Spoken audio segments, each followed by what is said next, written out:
So the NATO enlargement, as you know, started in 1999 with Hungary, Poland, and the Czech Republic. And Russia was extremely unhappy about it. But these were countries still far from the border. And Russia protested, but of course to no avail. Then George Bush Jr. came in. When 9/11 occurred, President Putin pledged all support. And then the U.S. Decided in September 20th, 2001, that it would launch 7 wars in 5 years. And you can listen to General Wesley Clark online talk about that. He was NATO's Supreme Commander in 1999. He went to the Pentagon on September 20th, 2001. He was handed the paper explaining 7 wars. These, by the way, were Netanyahu's wars.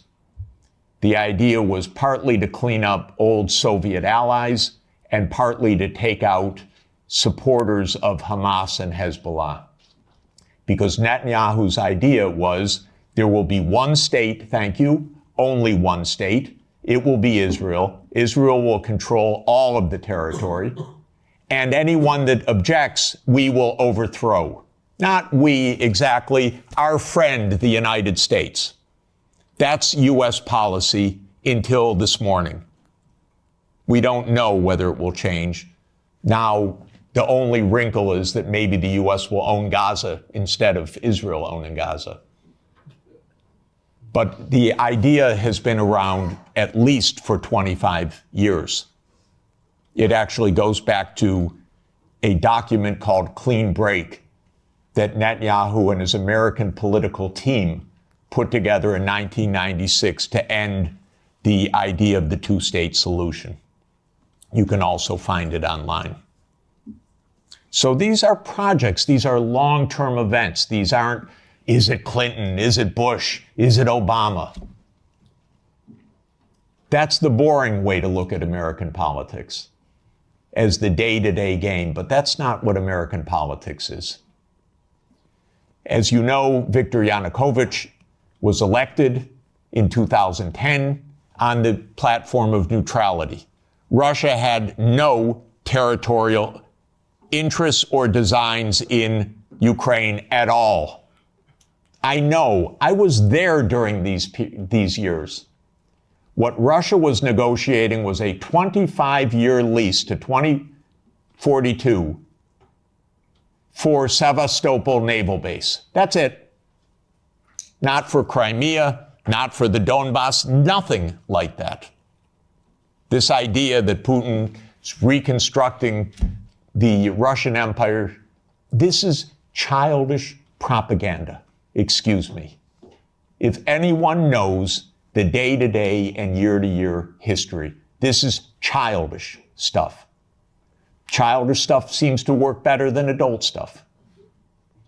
The United States decided this man must be overthrown. It's called a regime change operation. There have been about 100 of them by the United States, many in your countries, and many all over the world. That's what the CIA does for a living. Okay? Please know it. It's a very unusual kind of foreign policy. But in America, if you don't like the other side, you don't negotiate with them, you try to overthrow them. Preferably covertly. If it doesn't work covertly, you do it overtly. You always say it's not our fault. They're the aggressor. They're the other side. They're Hitler. That comes up every 2 or 3 years. Whether it's Saddam Hussein, whether it's Assad, whether it's Putin, that's very convenient. That's the only foreign policy explanation the American people are ever given anywhere. Well, we're facing Munich 1938. Well, we're facing Munich 1938. Can't talk to the other side. They're evil, implacable foes. That's the only model of foreign policy we ever hear from our mass media. And the mass media repeats it entirely because it's completely suborned by the US government.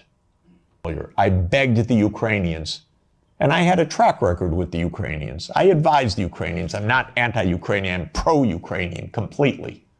I said, save your lives, save your sovereignty, save your territory, be neutral. Don't listen to the Americans. I repeated to them the famous adage of Henry Kissinger, that to be an enemy of the United States is dangerous, but to be a friend is fatal. Okay, so let me repeat that for Europe. To be an enemy of the United States is dangerous, but to be a friend is fatal. Trump does not want the losing hand. This is why it is more likely than not this war will end, because Trump and President Putin will agree to end the war. If Europe does all its great warmongering, it doesn't matter. The war is ending. So get it out of your system. Please tell your colleagues. It's over. And it's over because Trump doesn't want to carry a loser. That's it. It's not some great morality. He doesn't want to carry a loser. This is a loser. The one that will be saved by the negotiations taking place right now is Ukraine. Second is Europe. Your stock market's rising in recent days by the horrible news of negotiations. I know this has been met with the sheer horror in these chambers, but this is the best news that you could get. Now, I encouraged, they don't listen to me, but I tried to reach out to some of the European leaders. Most don't want to hear anything from me at all. But I said, don't go to Kiev. Go to Moscow. Discuss with your counterparts. Are you kidding? You're Europe. You're 450 million people. You're a $20 trillion economy. You should be the main economic trading partner of Russia. It's natural links. By the way, if anyone would like to discuss how the US blew up Nord Stream, I'd be happy to talk about that. On the Middle East, by the way, the US completely handed over foreign policy to Netanyahu 30 years ago. The Israel lobby dominates American politics. Just have no doubt about it. I could explain for hours how it works. It's very dangerous.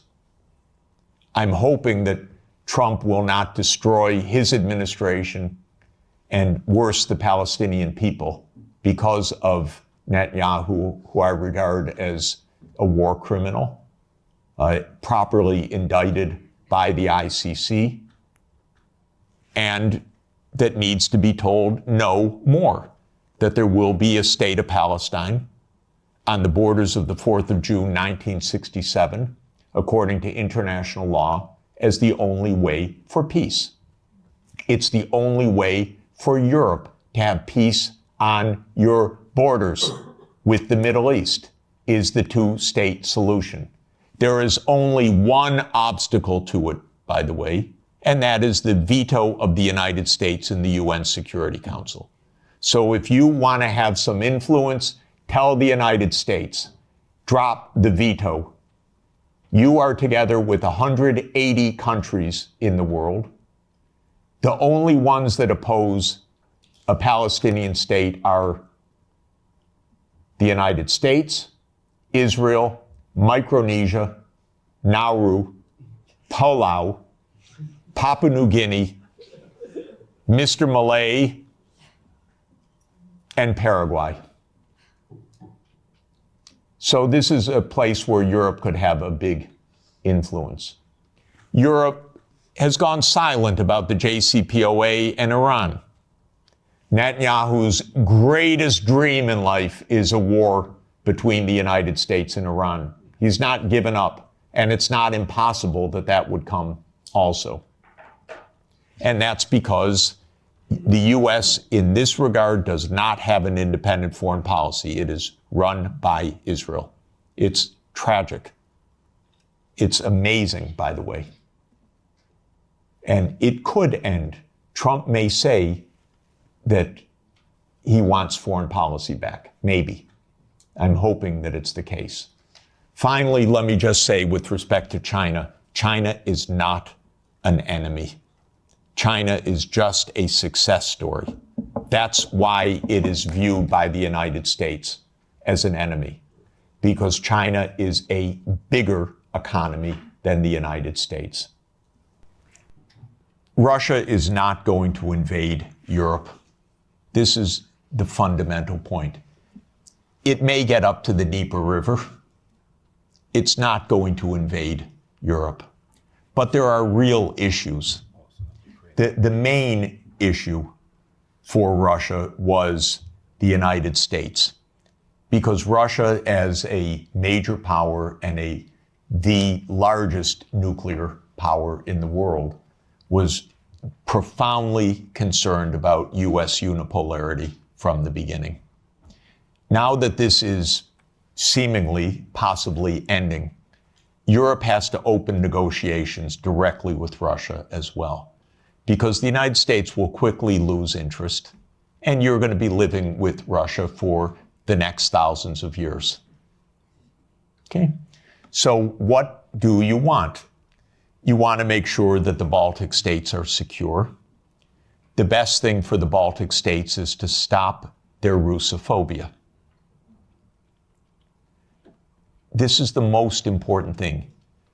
Estonia has about 25% Russian citizens, or Russian-speaking citizens, ethnic Russians. Latvia, the same. Don't provoke the neighbor. That's all. This is not hard. It really isn't hard. And again, I want to explain my point of view. I have helped these countries, the ones I'm talking about, trying to advise. I'm not their enemy. I'm not Putin's puppet. I'm not Putin's apologist. I worked in Estonia. They gave me, I think it's the second highest civilian honor that a president of Estonia can bestow on a non-national, because I designed their currency system for them in 1992. So I'm giving them advice. Do not stand there, Estonia, and say, we want to break up Russia. Are you kidding? Don't. This is not how to survive in this world. You survive with mutual respect, actually. You survive in negotiation. You survive in discussion. You don't outlaw the Russian language. Not a good idea when 25% of your population has a first language of Russian.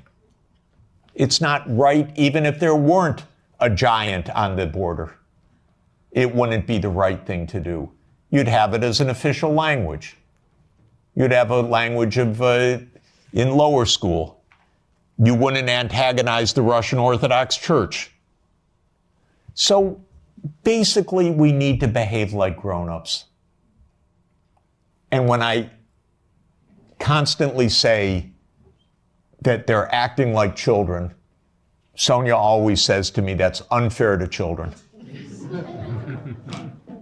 Because this is worse than children.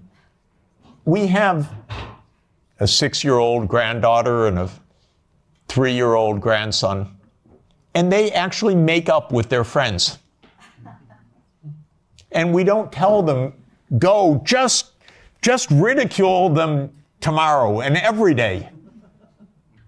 We say, go, give them a hug and go play. And they do. This is not hard. By the way, well, anyway, I won't belabor the point. Thank you. So, elect a new government. No, I shouldn't say that. First, you have to be democratic. All I should say is change, Otherwise I have change policy.